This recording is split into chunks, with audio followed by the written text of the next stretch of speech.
শারমিন মুর্শিদ উনি ব্যক্তিগতভাবে রোশানল দেখাচ্ছেন এনাদের উপর। উপদেষ্টা শারমিন মুর্শিদ শুধুমাত্র বাংলাদেশের ঢাকার এলিট নারীদের প্রতিনিধিত্ব করেন। তার পক্ষে কোনোভাবেই বোঝা সম্ভব নয় প্রান্তিক লেভেলের নারীদের কি পরিমাণ অসহায়ত্ব আছে।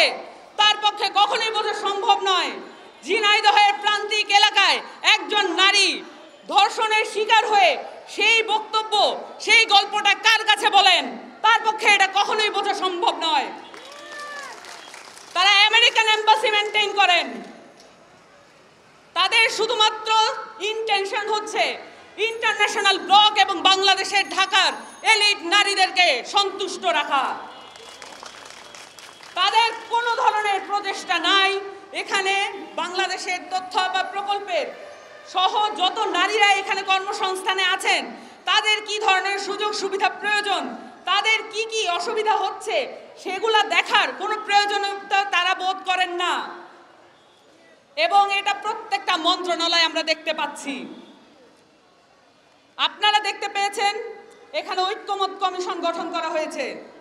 ঐক্যমত কমিশনে নারীদের যেই বিষয়গুলো আছে, নারীদের আসনে এবং নারীদের রাজনীতি নিয়ে যে বিষয়গুলো আছে সেগুলো আলোচনা করার সুযোগ পাওয়া যাচ্ছে না।